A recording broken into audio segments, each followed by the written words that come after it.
आज चाहिँ म तपाईहरुसँग यति सजिलैसँगले पराठा बनाउने रेसिपी सेयर गर्न गइरहेको छु। न तपाईहरुलाई डो बनाउनेको झन्झट न बेल्नेको झन्झट, तपाईहरुलाई बेल्नु आउँदैन भने पनि यो पराठा तपाईहरु सजिलैसँगले बनाउन सक्नुहुन्छ। हेर्नुस् त कति मजाको बनिएको छ। हेलो एभ्रीवन, नमस्ते। रेखाको किचनमा तपाईहरुलाई स्वागत छ। अब चाहिँ हामी रेसिपी सुरु गर्नुपर्छ। रेसिपी सुरु गर्नुको लागि सबभन्दा पहिला हामी मैदा लिइहाल्नुपर्छ। मैदा चाहिँ मैले 3 कप लिएको छु। अब म हाल्दैछु यसमा चप गरेको प्याज, गाजर, धनिया, आलुलाई चाहिँ मैले बोइल गरेर अगाडि म्याश गरेर राखिसकेको थिएँ। अब म हाल्दैछु अदुवा, नुन, हल्दी, रेड चिली पाउडर, धनिया पाउडर, पिज्जा सिजलिङ। यो पिज्जा सिजलिङ अप्सनल हो, यदि तपाईहरुकोमा छैन भने नहाल्दा पनि हुन्छ, कुनै जरुरी छैन हाल्नै पर्छ भनेर। अब चाहिँ हामी कम्ती पानी हाल्दै ब्याटर रेडी बनाउनु पर्छ। ब्याटर चाहिँ बेसी पातला पनि हैन, बेसी मोटो पनि हैन, सेमी थिक ब्याटर बनाउनु पर्छ। यो पराठा बनाउनु चाहिँ एकदमै सजिलो छ। कतिजनालाई बेलेर बनाउनु एकदमै प्रब्लम हुन्छ। बेलेर बनाउँदाखेरि कति फाट्छ, के हुन्छ, राम्रो बनिँदैन। तपाईहरु यसरी बनाउनु भयो भने टेस्टमा कुनै कम्प्रोमाइज छैन।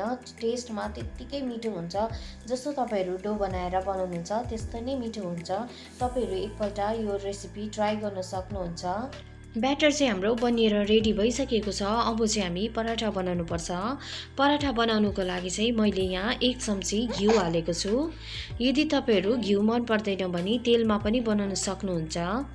अब म हाल्दैछु यसमा ब्याटर चाहिँ मैले 2 डाडु लिएको छु। 2 डाडु हाल्दा चाहिँ नर्मल पराठाको साइज बनिएको छ। तपाईहरुको इच्छा अनुसार साइज सानो ठुलो गर्न सक्नुहुन्छ। ब्याटर हालिसकेर चाहिँ यसरी बीचमा मजाले बिस्तारै हल्का हातले घुमाउँदै चलाउनु भयो भने गोलो मजाको बनिहाल्छ। ज्यादा मेहनत गरिरहनु पनि पर्दैन। पराठा पकाउँदाखेरि चाहिँ एक साइड मिडियम फ्लेममा 1 मिनेट पकाउनुहोस् होला, अर्को साइड फेरि 1 मिनेट मिडियम फ्लेममा पकाउनुहोस् होला, मजाले पाकिहाल्छ। एक साइड मजाले कुक भइसकेको छ। अब म कम्ती घिउ हालेर अर्को साइड पल्टाउँदैछु। पल्टाउँदाखेरि चाहिँ यसरी साइडको पहिला निकालेर अनि पल्टाउनु भयो भने सजिलैसँगले पल्टिहाल्छ। यदि तपाईहरु मेरो च्यानलमा नयाँ हुनुहुन्छ भने च्यानललाई सब्स्क्राइब गर्नु भएको छैन भने तपाईहरु च्यानललाई सब्स्क्राइब गरेर अरु पनि रेसिपी हेर्न सक्नुहुन्छ। मैले घरमै भएको सामानहरुले मिठो रेसिपीहरु बनाएर तपाईहरुसँग शेयर गरेको छु। तपाईहरु एकपल्ट भिजिट गर्न सक्नुहुन्छ।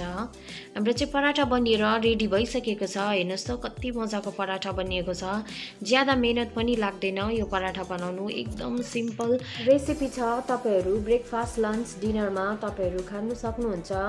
तपाईहरुलाई यो रेसिपी कस्तो लाग्यो प्लिज कमेन्ट गर्नुस् होला। यदि राम्रो लाग्यो भने फ्रेन्ड्स अनि फ्यामिलीहरुसँग शेयर पनि गरिदिनुस् होला। तपाईहरुलाई चाहिँ म एउटा तोडेर देखाउँदैछु हाम्रो पराठा कस्तो बनिएको छ भनेर। हेर्नुस् त कस्तो मजाको भएको छ। यदि तपाईहरुले अझै पनि च्यानललाई सब्स्क्राइब गर्नु भएको छैन भने सब्स्क्राइब गरेर बेल आइकनको घण्टीलाई दबाउनु नबिर्सिनुस् होला। यस्तो मिठो रेसिपी तपाईहरुसँग लिएर आउने नै छु। तबसम्मको लागि बाइ बाइ, टेक